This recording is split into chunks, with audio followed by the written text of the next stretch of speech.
तो vote of confidence इन्होंने ले लिया होगा, तो वो तमाम जो कार्रवाई चल रही थी वो वहीं पर केस को निपटा दिया जाएगा। तो ये एक तो लीगली अगर ये कहा जाए तो परवेज इलाही इसके अंदर काफी अच्छा वो खेले हैं, और मुस्लिम लीग नून जैसे मंसूर अली खान भी कह रहे थे हमारे साथ है, मैं आसिम हमारे साथ ही रहिएगा। अब्बास नकवी, अंदर की सूरत हाल बताइए, क्योंकि यहाँ पर चौधरी परवेज इलाही फिर से पहुंच चुके हैं। जी बिल्कुल, पंजाब असम्बली का इजलास जो है वो एक मरतबा फिर शुरू हो चुका है, और अहम बात यह है कि इजलास जो है एक मरतबा फिर तलावत से आगाज किया गया है, क्योंकि 12 बजे के बाद नए दिन का आगाज हो गया था, इसलिए इजलास को जो है 10 मिनट के लिए खत्म किया गया था। उसके बाद अब दोबारा शुरू किया गया। Speaker Punjab assembly supreme Khan जो है इजलास की सदारत कर रहे हैं, जबकि वज़ीर आला पंजाब चौधरी परवेज जो है वो भी ऐवान में पहुंच गए हैं, और इस मौके पर जो अपोजिशन अरकान है उन्होंने बहुत ज्यादा शोर शराबा किया, डाइस पे खड़े होकर नारेबाजी भी की, और वज़ीर आला पंजाब परवेज के खिलाफ शदीद नारेबाजी की गई अपोजिशन की जानिब से। इस वक्त भी जो है ऐवान में जोरों शोर से एहतजाज जारी है अपोजिशन का, जबकि जो सुप्रीम खान है वो कोशिश कर रहे हैं कि किसी तरीके से इजलास को कंट्रोल किया जा सके। जी, और ये भी बता दीजिए कि ये सारे का सारा माहौल अभी तक ऐसे ही बना हुआ है, ऐसे ही शोर शराबा है, ऐसे ही कार्रवाई को आगे बढ़ाया जा रहा है इसी माहौल के अंदर? जी बिल्कुल, जैसे कि हुकूमत है अब उसकी जानिब से ये दावा किया जा रहा है कि पंजाब असम्बली में उन्होंने अपने नंबर पूरे कर लिए हैं, इसीलिए अब जो है अपोजिशन और हुकूमती अरकान जो है आमने सामने आ गए हैं, और सुप्रीम खान की जानिब से कोशिश की जाएगी कि पंजाब असम्बली में आज और अभी जो है गिनती पूरी की जाए, और ये साबित किया जाए कि हुकूमत के पास 186 वोट पूरे हैं और परवेज जो है उनके पास भी तादाद पूरी है। तो इनका भी इम्कान ये किया जा रहा है कि अब से कुछ देर में सुप्रीम खान जी हुक्म देंगे और उसके बाद जो है गिनती का आगाज हो जाएगा। अब्बास नकवी, हम आपसे तब भी बात करेंगे, तब की भी ताज़ा सिचुएशन आपसे जानेंगे। आसिम नसीर हमारे साथ हैं, सुन सकते हैं? आसिम जी आसिम नसीर, इससे पहले आप बता रहे थे अहम बैठक के बारे में, तो वो बैठकों का तो एक मीटिंग्स का सिलसिला था जो क्यू लीग और पीटीआई के दरमियान था, ये एक मीटिंग के असरात नहीं है वोट ऑफ कॉन्फिडेंस तक आते आते। नहीं, देखें, इसके अंदर मैं यही बता रहा था कि ये एक टेक्निकल इसमें ये इशू था कि क्योंकि लाहौर हाई कोर्ट की तरफ से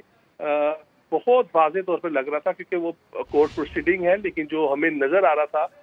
उस तमाम केस के अंदर कि ये वोट ऑफ कॉन्फिडेंस होना ही होना है, और अदालत आलिया का फुल बेंच जो है वो वोट ऑफ कॉन्फिडेंस की तरफ कहेगा, और उन्होंने अपने रवाज के अंदर इशारतन काफ़ी हद तक क्लियर भी कर दिया था। लेकिन आज क्योंकि उसकी सुबह 9 बजे फुल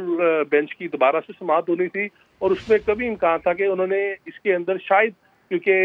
गवर्नर के नुमाइंदा जो वकील थे उन्होंने ये इस्तलाह की थी कि एक जो अदालती नुमाइंदा मुकर्रर करें जो इस तमाम प्रोसेस को कंडक्ट करेगा। तो उससे बचने के लिए मुस्लिम लीग कायदे-ए-आज़म और तहरीक-ए इंसाफ ने ये फैसला किया, और यही फैसला जो है अब से कुछ देर के बाद अब होता हुआ भी नजर आएगा। और मैं आपको एक चीज पे अभी भी बताऊं, इजलास शुरू हो गया है। इजलास की कार्रवाई के अंदर दो चीजें बड़ी ये टेक्निकल है कि जब इजलास शुरू होने वाला होता है उससे कबल ही एजेंडा जारी कर दिया जाता है और मीडिया को पहले एजेंडा दिया जाता है। लेकिन इस वक्त इजलास शुरू हुए 5 मिनट हो गए हैं, अभी मैं आपसे बात कर रहा था, क्योंकि जैसे आपने अब्बास को लाइन पे लिया तो मैं चेक कर रहा था, तो असेंबली सेक्रेटरीट ने अभी भी हमें इसकी एजेंडे की कापीज नहीं दी, ना सिर्फ समा बल्कि किसी भी मीडिया हाउस को अभी तक इन्होंने एजेंडे की कॉपी नहीं दी, उसे अभी तक छुपाया जा रहा है। तो अब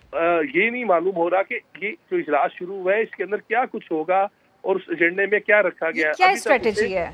ये कैसी हिकमत अमली है, क्या छुपाना चाहते हैं? पहले वो कह रहे थे कि हमारे पास मैजिक नंबर है, तो ऐसा लग रहा था कि फिर अपने लोग छुपा रहे हैं, अब क्या कर रहे हैं?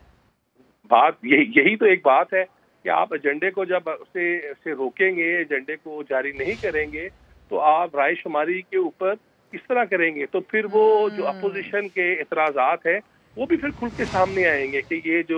तमाम जो चीज़ें हो रही हैं इसके अंदर कुछ ना कुछ मामला ख़राब है। क्योंकि जो माजी में हमने देखा भी जब हमजा शहबाज की उनके वज़ीर आला बन रहे थे, उससे कबल जिस तरह इजलास में मछली मंडी बना, फिर डिप्टी स्पीकर के ऊपर हमले हुए और जो कुछ हुआ वो इस वक्त पाकिस्तान की पूरी कौम ने देखा कि वो जमहूरी रवैया बिल्कुल भी नहीं था। और जो कुछ हुआ तो अभी भी लग यही रहा है कि चौधरी परवेज इलाही और पाकिस्तान तहरीक इंसाफ वो कुछ ना कुछ चीजें जो है वो छुपा रही हैं और उसी से जो मामला है वो कुछ कहीं ना कहीं पे गड़बड़ आपको नजर आती है। बड़ा सवाल है ये। कि जब आप पुरैत में आते हैं, आप कॉन्फिडेंट हैं, तो फिर उसमें फिर एजेंडा क्यों छुपाना, फिर बातों को क्यों छुपाना, फिर लोगों के नाम, उनकी हाजिरियों को क्यों छुपाना? ये अच्छा, ये बताइए, अभी आपने कहा था कि यहाँ तक तो चलिए स्मार्टली चले गए ये चौधरी